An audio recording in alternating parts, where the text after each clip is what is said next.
Hello दोस्तों, स्वागत है आप सभी का अजीत यूपीएससी जर्नी चैनल पर। तो दोस्तों, आज का वीडियो होने वाला है खास, क्योंकि आज हम सॉल्व करने वाले हैं भूमि आईएएस का प्री का क्वेश्चन पेपर।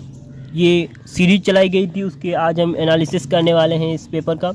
इसमें जो टोटल प्रश्न होंगे 60 और 120 मार्क का होगा और समय होगा 1 घंटा। ये हमारे पास था, इसमें हमने काफ़ी अच्छे नंबर गेन किए हैं। बट अब हम इसका पूरा एनालिसिस करने वाले हैं, जो किए हैं प्रश्न वो भी और जो नहीं किए थे वो भी देखने वाले हैं कितने सही होते हैं, और टोटल राइट ही बताऊंगा। तो ज़्यादा समय न लेते हुए स्टार्ट करते हैं। इससे पहले अगर आप सभी ने हमारा चैनल सब्सक्राइब नहीं किया हो तो कर लीजिएगा, क्योंकि यूपीएससी और सभी कॉम्पिटिटिव एग्जाम से रिलेटेड स्टडी मटेरियल इस पर मिलता है और काफ़ी अच्छे गाइडेंस भी मिल जाता है। ज़्यादा समय न लेते हुए स्टार्ट करते हैं। हमारा पहला प्रश्न है कि लोक अदालत के संदर्भ में निम्न में से कौन सा कथन सत्य है। तो इसमें 4 ऑप्शन दिए रहते हैं हमको, तो इस पर हम सही बताएंगे, ज़्यादा समय नहीं लेंगे वरना ज़्यादा लंबा वीडियो हो जाएगा। तो राइट ऑप्शन होगा यहाँ पे हमारा सी, प्रत्येक लोक अदालतों में कार्यरत और सेवानिवृत्त न्यायाधीश होते हैं। प्रश्न नंबर 2 है, निम्न में से कौन सी वित्तीय शक्तियाँ राज्यपाल के अंतर्गत आती हैं। तो कौन सी शक्तियाँ जो है राज्यपाल के अंतर्गत आती हैं। तो इसमें राइट ऑप्शन हो जाएगा राज्यपाल की स्वीकृति के पश्चात ही राज्य विधायिका के समक्ष अनुपूरक अनुदान पेश किए जाते हैं। तो ऑप्शन नंबर सी राइट हो जाएगा। तो ऑप्शन नंबर 3 भी होगा, यहाँ पे राइट हो जाएगा, 2 भी होगा और 1 भी, तीनों ये पॉइंट सही है। तो ऑप्शन नंबर यहाँ पे देख लेते हैं, सी राइट हो जाएगा यहाँ पे।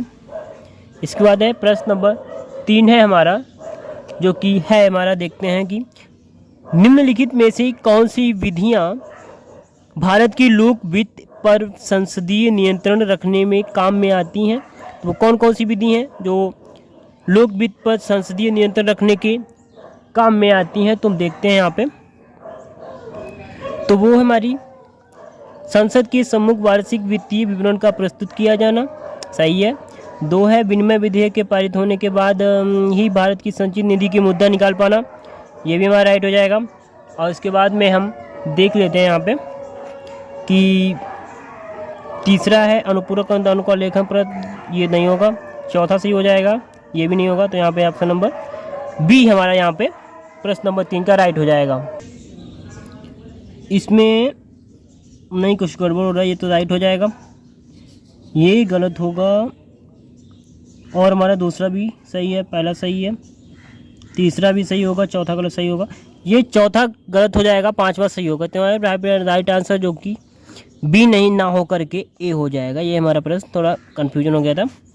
इसके बाद अगला प्रश्न है कि अनुच्छेद 352 के तहत घोषित आपात के संदर्भ में कौन से सा कथन जो है सही है। तो हम देखते हैं आपात की घोषणा, ये तीनों में देख देते हैं और इसके बाद हम राइट आंसर कर देते हैं। तो इसका राइट आंसर हो जाएगा, आप सभी देख लीजिएगा, स्क्रीनशॉट ले लीजिएगा, वीडियो को 4-5 बार देखिए आराम से, कोई दिक्कत नहीं है। तो इसका ऑप्शन नंबर बी राइट हो जाएगा, 2 और 3 सही हो जाएगा। 5वां प्रश्न है, अगर हम एक को डिस्कस करेंगे तो वीडियो काफ़ी लंबी हो जाएगी कि लोक लेख समिति के संबंध में कौन सा कथन सही नहीं है।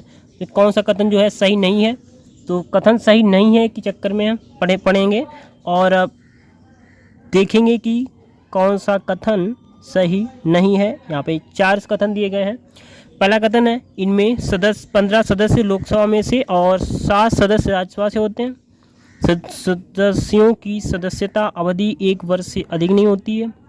इसका प्रमुख कार्य सरकार के वार्षिक लेखों की जांच करना है। मंत्रिपरिषद के सदस्यों को भी इसका सदस्य बनाया जा सकता है। तो इसमें से 4 ऑप्शन दिए गए हैं, 4 में से हमारा राइट हो जाएगा ऑप्शन नंबर, प्रश्न नंबर 5 है, तो प्रश्न नंबर 5 का ऑप्शन नंबर डी राइट हो जाएगा। यहाँ पर मंत्रिपरिषद के सदस्यों को भी इनका सदस्य बनाया जा सकता है। प्रश्न नंबर 6 है, निम्नलिखित कथनों पर विचार कीजिए।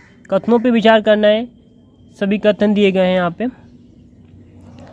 तो क्या है, अमरावती शैली की मूर्तियों त्रिभंग आसन यानी 3 झुकावों के शरीर को अत्यधिक पूर्व में किया गया। तो पहली हमारी सही हो जाएगी, पहली ये सही हो जाएगी। और ये ऑप्शन नंबर ए सही हो गया। दूसरा बुद्ध बचने का संकेत करती है, ये भी हमारा राइट हो जाएगा, ये गलत हो जाएगा। प्रश्न नंबर 7 है, निम्नलिखितों पर विचार कीजिए। इसमें भी विचार करना है, सेम प्रश्न है पहला और ये वाला, तो पहला राइट हो जाएगा यहाँ पे, तीसरा राइट हो जाएगा, ऑप्शन नंबर सी सही हो जाएगा। आप दोनों सही पढ़ लीजिएगा। प्रश्न 8 है, निम्नलिखित कथनों पर विचार कीजिए। 3 ऑप्शन दिए गए हैं, 3 को विचार करना है, 3 को पढ़ना है, समझना है, जो राइट होना है आंसर करना है, इनमें से कलेक्ट कर करके कौन सा राइट हो जाएगा। यहाँ पे पहला भी सही है, दूसरा भी सही है, तीसरा भी सही है, तो ऑप्शन नंबर डी राइट हो जाएगा यहाँ पे। आगे बढ़ते हैं, प्रश्न अगला देखते हैं। प्रश्न नंबर 9 है कि भारतीय वास्तुकला के संदर्भ में निम्नलिखित कथनों पर विचार कीजिए। कथन है, द्रविड़ शैली के मंदिर के परिसरों का निर्माण पंचायतन शैली में किया जाता है। दूसरा है, मदुरई का मीनाक्षी मंदिर नायक शैली में निर्मित है। तीसरा है, पचीसी दरबार फतेहपुर सीकरी में स्थित एक आंगन है। और चौथा है, हार्वर्ड बेकर को गरीबों के वास्तुकार के रूप में जाना जाता है। तो वहाँ पे ऑप्शन नंबर हमारा हो जाएगा, पहला भी सही है, दूसरा भी सही है और तीसरा भी सही है। ये हार्वर्ड के रूप में, गरीबों के मसीहा के रूप में, वास्तुकार के रूप में जाना जाता है, ये वाला हो जाएगा गलत, ऑप्शन नंबर सी राइट हो जाएगा। अब प्रश्न नंबर 10 है हमारा, मध्यकालीन भारत में महत्तर और व पटलिक पदनाम किसके लिए प्रयोग किया जाते हैं। तो आपने देखा होगा कि मध्यकालीन जो भारत था उसमें ये सभी नाम ग्राम मुखिया के लिए प्रयोग किए जाते थे। किसके लिए? ग्राम मुखिया के लिए। 11वां प्रश्न है, इतिहास काफ़ी सिंपल प्रश्न है। इतिहास में तोपों के युद्ध के नाम से कौन सा युद्ध जाना गया। इतिहास में जो है तोपों का युद्ध किसे कहा जाता था। तो तोपों का युद्ध कहा जाता था द्वितीय आंग्ल सिख युद्ध। तोपों का युद्ध तोपों के नाम से प्रयोग था क्योंकि इसमें ज़्यादातर युद्ध पूरा तोपों पर ही डिपेंड था। इसके बाद 12वां प्रश्न है, निम्नलिखित युद्धों पर विचार कीजिए। विचार करना है कि कौन सा सही है, कौन सा राइट है, कौन सा गलत है। कुर्ग विद्रोह 1833 दिया है। पागलपंथी विद्रोह 1813, मोपला विद्रोह 1836, अगोम विद्रोह 1828 यहाँ पे दिया गया है। तो यहाँ पे राइट आंसर हो जाएगा हमारा कुर्ग विद्रोह जो है सही है, और पागलपंथी विद्रोह भी सही है। मोपला विद्रोह गलत दिया गया है, ये सही है। तो 1 2 4 किसमें है, तो 1 2 और 4, तो यानी कि प्रश्न नंबर हमारा 1 2 4 नहीं, तीसरा सही है, मोपला विद्रोह ये राइट है, ये वाला हमारा गलत। तो ऑप्शन नंबर ए हो जाएगा सही, 1 2 और 3। इसके बाद प्रश्न नंबर 13 है, 1919 के भारत शासन अधिनियम की निम्नलिखित में से कौन सी प्रमुख विशेषता है। भारत शासन अधिनियम की विशेषता कौन सी है, 13वां प्रश्न है हमारा। तो यहाँ पे राइट आंसर हो जाएगा ऑप्शन नंबर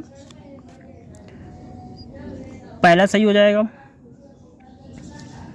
ये गलत है, तीसरा सही हो जाएगा। आप लोग पढ़ सकते हो आराम से, रोक के वीडियो पढ़ लीजिएगा क्योंकि हमारे पास इतना समय नहीं है, आपको बताया मैंने।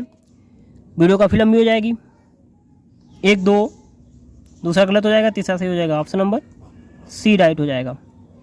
अगला प्रश्न है हमारा प्रश्न नंबर 14। प्रश्न नंबर 14 की तरफ चलते हैं। अब 14 है, 19वीं शताब्दी में के किसान विद्रोहों के संदर्भ में विचार कीजिए।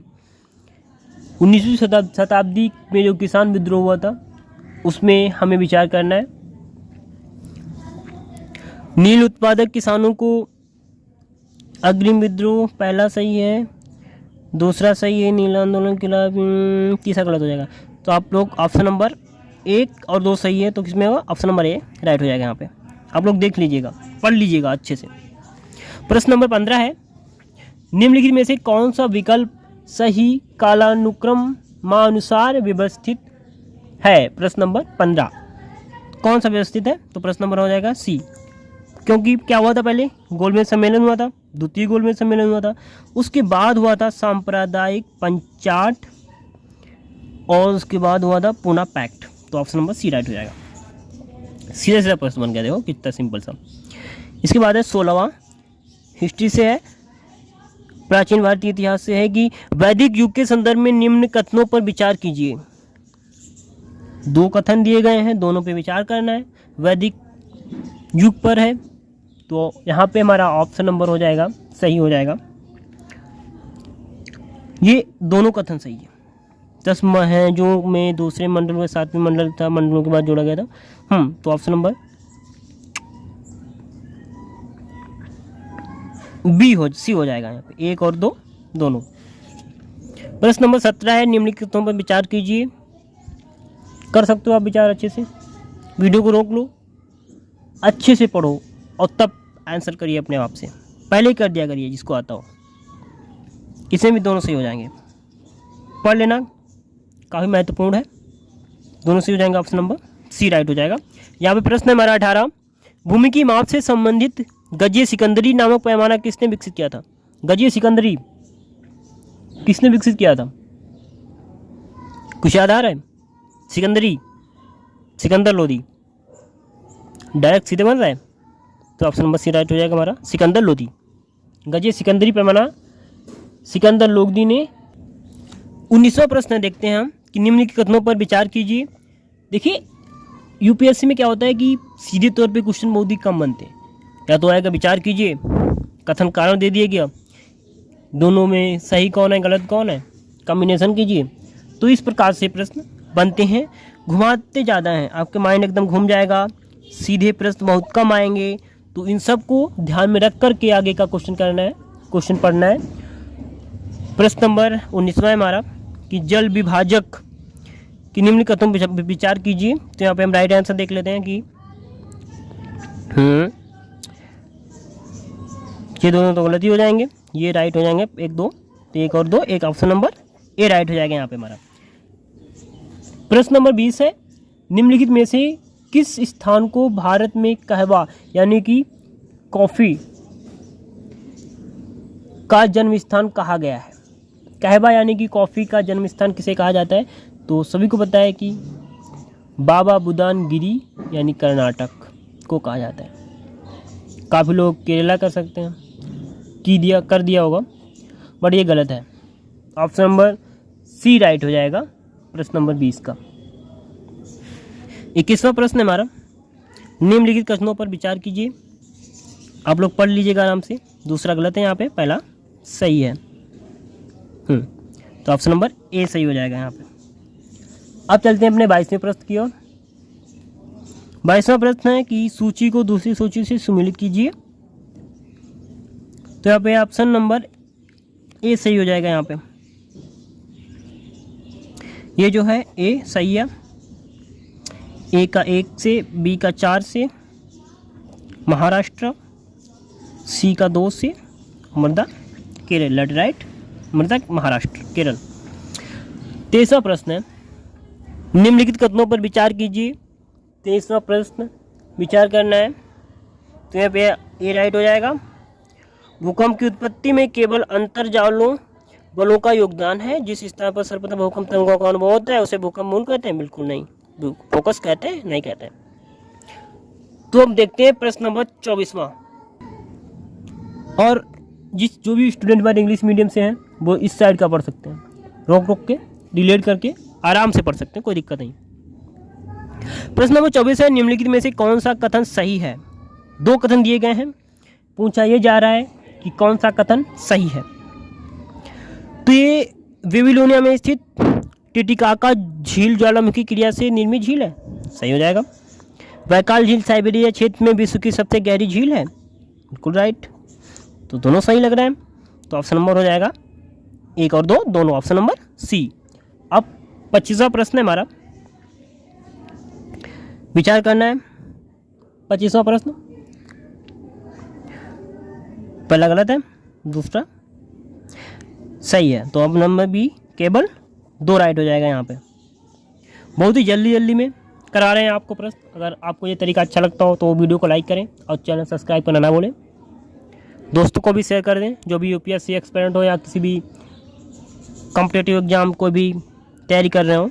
प्रश्न नंबर 26 है, निम्नलिखित कथनों पर विचार करना है प्रश्न नंबर 26 में। और यहाँ पे ऑप्शन नंबर देखिए, पढ़ लेते हैं एक बार। छोटे छोटे हैं।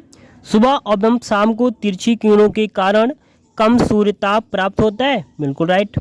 जब पृथ्वी की सूर्य से निकटतम दूरी होती है उपसौर की स्थिति होती है, बिल्कुल सही हो जाएगा। तो अब 1 और 2 सही है, तो ऑप्शन नंबर सी राइट हो जाएगा। यहाँ प्रश्न नंबर 27 है, विषुवतीय निम्न वायुदाब पेटी के संबंध में निम्नलिखित कथनों पर विचार कीजिए। इसके संबंध में विचार करना है कथनों पर। प्रश्न नंबर 27 है हमारा, तो यहाँ पे पढ़ लेते हैं चारों को। एक पेटी 5 डिग्री उत्तर में 5 डिग्री दक्षिण अक्षांशों के मध्य स्थित है, राइट है। इस वायुदाब पेटी को तापजन्य वायुदाब पेटी कहते हैं, बिल्कुल सही कहते हैं। इस पेटी में वायुमंडलीय दशाएं शांत रहती हैं, बिल्कुल शांत रहती हैं। इस पेटी में सूर्य वर्ष भर लंबवत चमकता है, हाँ बिल्कुल चमकता है। तो ऑप्शन नंबर चारों सही है यहाँ पे, तो 1 और 4 1 और 4, option number 1 2 3 4, option number D right हो जाएगा यहाँ पे, चारों सही है। प्रश्न नंबर है हमारा 28, उष्ण व शीतोष्णीय चक्रवातों के संबंध में कथनों पर विचार कीजिए। कथनों पर इसमें भी विचार करना है। तो ऑप्शन पढ़ लेते हैं, मैं ऑप्शन कर देता हूँ, आप लोग पढ़ लीजिएगा। यहाँ पे पहला गलत है, दूसरा सही है, तीसरा सही है, 1 और 2 सही, 3 सही है, तो 2 और 3 सही है, तो ऑप्शन नंबर सी राइट हो जाएगा यहाँ पे प्रश्न नंबर 28 का। इसके बाद चलते हैं प्रश्न नंबर 29 की ओर। 29वां प्रश्न है, निम्नलिखित में से कौन सा सागरीय लवणता को नियंत्रित करने वाले कारक हैं। कारक पूछे जा रहे हैं, तो 29वां प्रश्न है और इसमें कारक पूछे जा रहे हैं, तो देख लेते हैं। ऑप्शन ए है वाष्पीकरण, वर्षा द्वारा जल की आपूर्ति, सही है ये, तो ये भी सही है। सागरीय धाराएं सही है। नदी जल का आगमन सही है। वायु की दाब दिशाएं सही है। पांचों सही हो गए, तो 1 2 3 4 5, ऑप्शन नंबर डी राइट हो जाएगा। प्रश्न नंबर 30 है, देखिए मैंने कहा था ना कथन कारण और व्याख्या कीजिए, इस टाइप के प्रश्न आते हैं। तो ये देखिए आ गया। कथन ए है कि ओजोन क्षरण वर्तमान समय की प्रमुख पर्यावरणीय समस्या है। कारण में दिया है कि CO ओजोन क्षरण हेतु प्रमुख उत्तरदायी गैस है। कूट शब्द दिया है, इसका प्रयोग करें और ऑप्शन नंबर बताएं। तो इसमें आप सभी को सही है कि ए सही है और ये जो कारण है इसका ये गलत लग रहा है, तो ऑप्शन नंबर ए सही हो जाएगा, ए राइट हो जाएगा। प्रश्न नंबर 31 की ओर चलते हैं अब। प्रश्न नंबर 31 है हमारा कि अनुच्छेद 352 के तहत घोषित आपात के हमारे आधे प्रश्न हो गए, कंप्लीट हो गए। यहाँ पे 60 हैं, तो 30 तक आधे प्रश्न कंप्लीट हो गए। अब बहुत जल्द आप सब बने रहिए हमारे साथ और वीडियो को पूरा देखिए। टोटल प्रश्न कंप्लीट करवाएंगे इस वीडियो में 60 के 60 हो।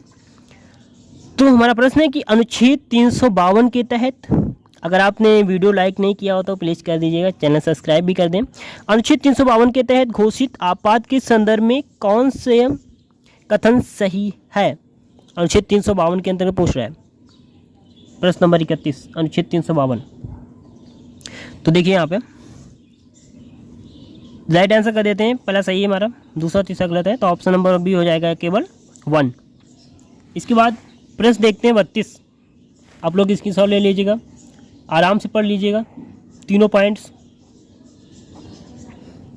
प्रश्न नंबर 22 है हमारा 32 कि लोक लेखा समिति के संबंध में कौन सा कथन सही नहीं है। लोक लेखा समिति 4 कथन दिए गए हमारे, चलो पढ़ दे रहे हैं, आप आराम से ध्यान से सोच लीजिएगा और फिर आंसर करिएगा।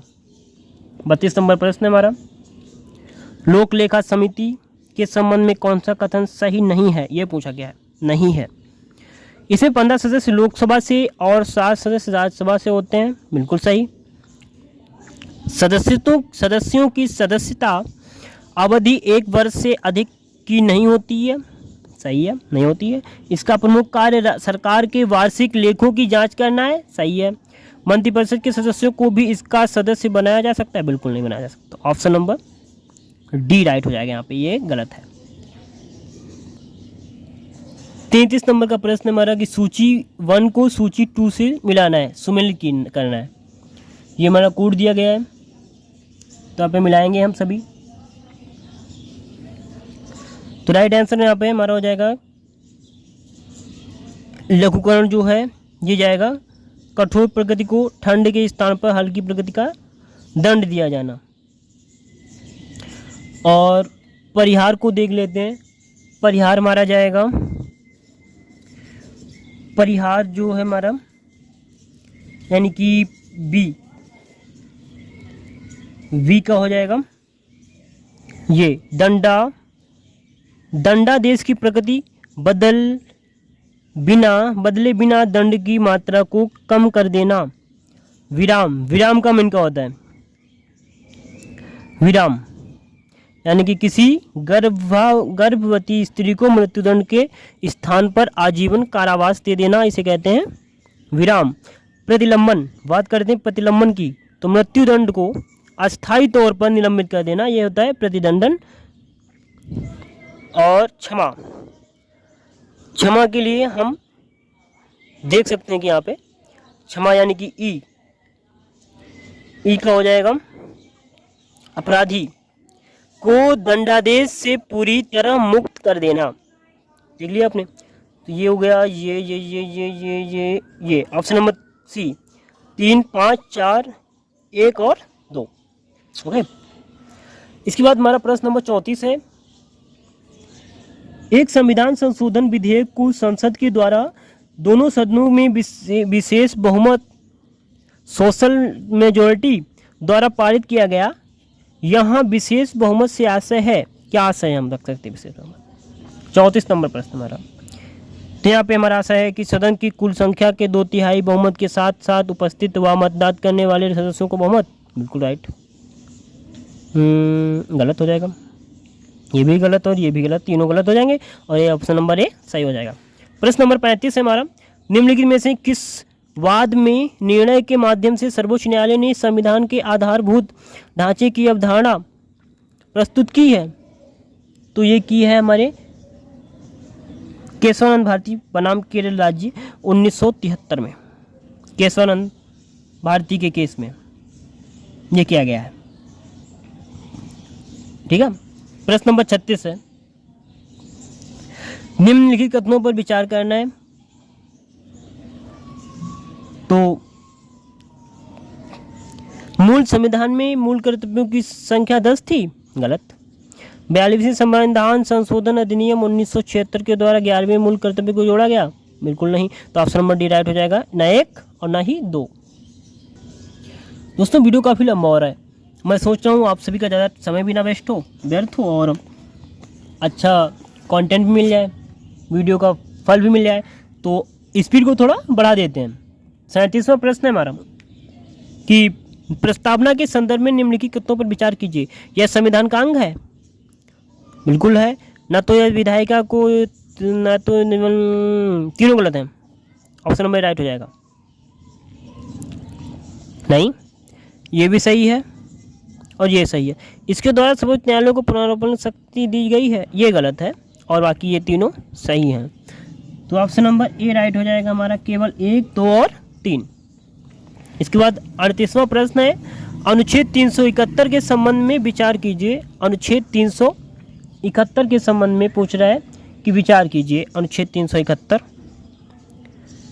वर्तमान में ऐसी व्यवस्था 10 राज्यों के लिए लागू है, बिल्कुल। मूल संविधान में ये उत्पन्न नहीं थे, ये गलत हो जाएगा। ऑप्शन नंबर ए सही हो जाएगा। निम्नलिखित कथनों पर विचार कीजिए। दोनों कथनों पर विचार करना है। तो दोनों कथनों पर विचार करने पहला है कि किसी राज्य की अनुसूचित क्षेत्रों का निर्धारण उस राज्य का राज्यपाल करता है। दूसरा है वह अनुसूचित क्षेत्र राज्य की कार्यपालिका शक्ति से बाहर होता है। तो इसका आंसर हो जाएगा सही, दोनों है। तो ऑप्शन नंबर बी हो जाएगा, 1 और 2 दोनों। प्रश्न नंबर 40 है। संसदीय शासन प्रणाली की विशेषताओं में शामिल है। प्रश्न नंबर 40 शामिल है, तो यहाँ पे देख सकते हो हम, पहला कार्यपालिका के निर्माण विधायिका में सही है। कार्यपालिका के प्रमुख 2 तो होते हैं, एक मात्रा में, दूसरा वास्तविकता। शक्ति पृथक्करण तथा नियंत्रण व संतुलन व का सिद्धांत प्रभावी ढंग से पाया जाता है, ये गलत हो जाएगा, ये सही हो जाएगा।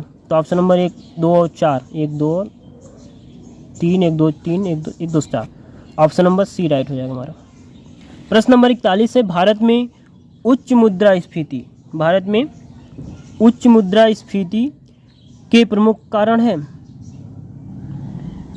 जनसंख्या वृद्धि है, औद्योगिक उत्पादन में कमी है, आवश्यक वस्तुओं की जमाखोरी, गलत है ये, नहीं सही तो है, जमाखोरी कर लेंगे तभी तो मुद्रास्फीति में बढ़ेगी, तो ऑप्शन नंबर डी राइट हो जाएगा।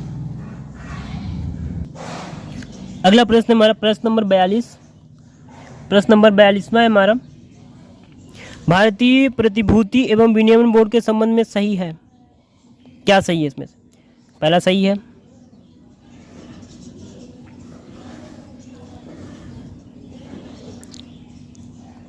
पहला सही लग रहा है इसमें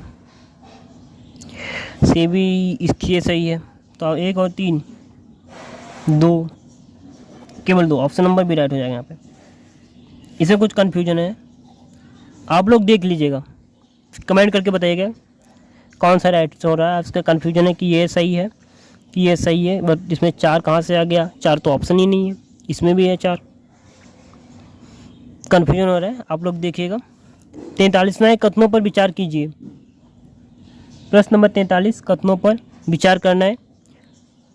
भारत में वर्तमान समय में गरीबी अनुमान 2009 में गठित तेंदुलकर समिति की संस्थाओं के आधार पर लगाया जाता है, बिल्कुल सही, ये गलत हो जाएगा, ऑप्शन नंबर ए। 44वां प्रश्न है, अग्नाशय रस,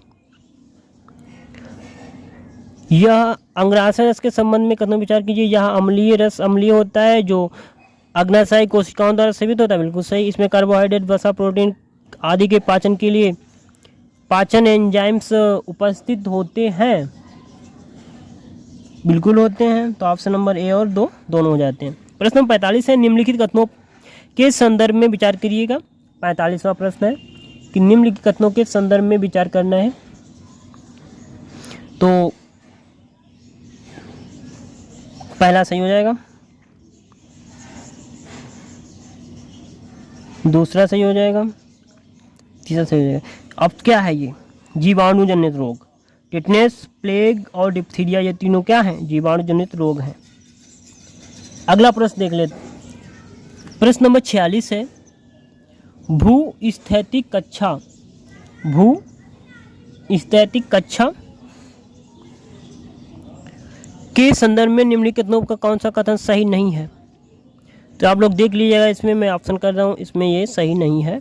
प्रश्न नंबर 47 है, प्रश्न नंबर 47, प्रस्रव्य तरंगों के बारे में निम्नलिखित कथनों पर विचार कीजिए। ये कीड़ों को नष्ट कर सकती हैं, परासलित तरंगें कीड़ों को नष्ट कर सकती हैं, बिल्कुल कर सकती हैं। और इसके बाद में ये कपड़ों से धूल हटाकर उन्हें साफ कर सकती हैं, इनका उपयोग बीमारियों के उपचार के लिए किया जाता है, या स्वचालित को नियंत्रण कर सकती हैं, तो ऑप्शन नंबर डी यानी कि चारों सही हो जाएंगे यहाँ पे।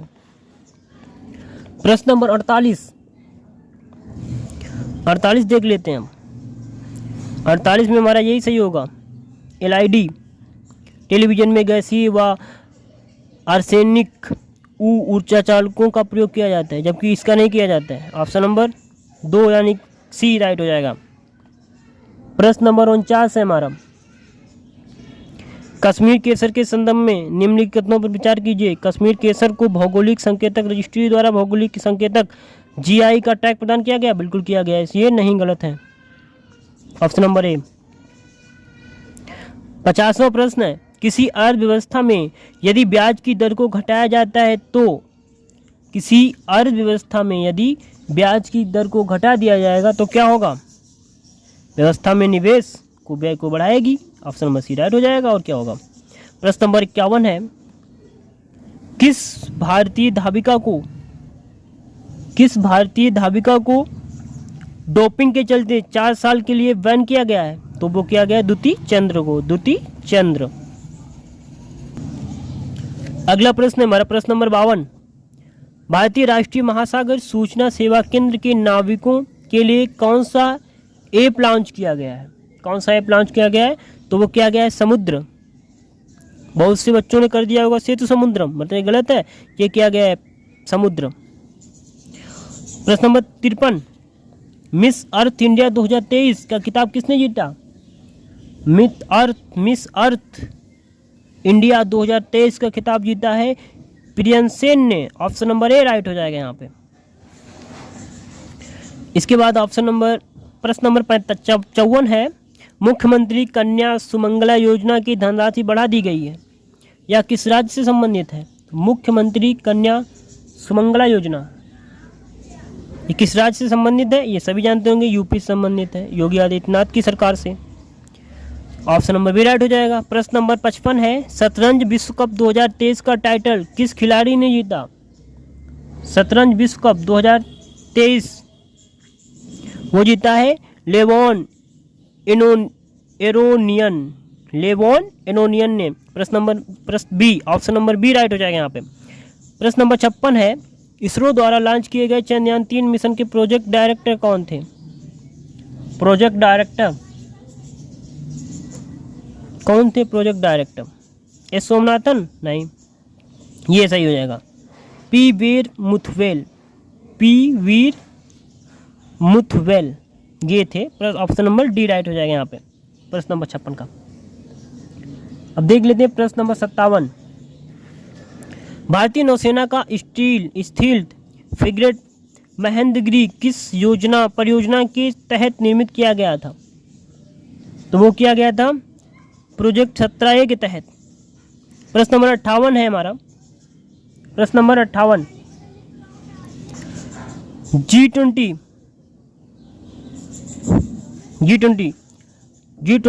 रिस्क वर्किंग के संबंध में विचार कीजिए। इससे संबंध में विचार करना है तो कौन सा राइट हो जाएगा? तो पढ़ लेते हैं पहले। यहाँ पे हमारा वर्तमान आर्थिक चयन और विकास पद सेंट्रलाइज संरचना सही हो जाएगा। G20 DRR कर्मचारी उद्देश्य जन्म निर्माण, हाँ बिल्कुल सही। ए और बी दोनों सही हो जाएंगे, तो यहाँ पे केवल दो ए और दो सुनो। ऑप्शन नंबर सी राइट हो जाएगा यहाँ पे। अगला प्रश्न है हमारा प्रश्न नंबर 49 प्रश्न है, आदित्य L1 पर पेलोड के संबंध में निम्नलिखित पर विचार कीजिए। पेलोड फंक्शन निम्नलिखित विचार करना है। तो अभी मैं राइट बता देता हूँ, बाकी आप देख लीजिएगा। प्रश्न नंबर 3, ऑप्शन नंबर 3 राइट है यहाँ पे।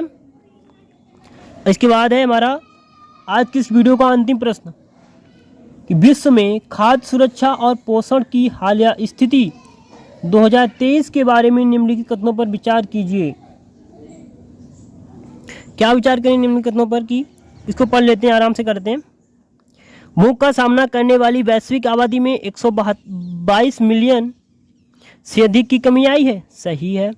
एशिया में पौष्टिक आहार बनाए रखने की लागत में सबसे अधिक वृद्धि देखी गई, लागत में 25% की वृद्धि हुई, बिल्कुल गलत।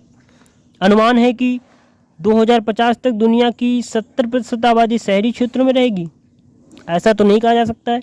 ब्रिक्स देशों और पड़ोसी देशों के में भारत में स्वस्थ आहार की लागत सबसे कम है, नहीं। तो ऑप्शन नंबर ए राइट हो जाएगा यहाँ पे, केवल एक। ऑप्शन नंबर ए 60 का ये हमारा अंतिम प्रश्न था। तो अगर आप सभी को आज का ये एनालिसिस क्लास अच्छी लगी हो तो वीडियो को लाइक करें, चैनल को सब्सक्राइब करें और जुड़े हमारे साथ और अपनी तैयारी को एक बेहतर स्थिति प्रदान करें। बहुत बहुत धन्यवाद आप सभी को।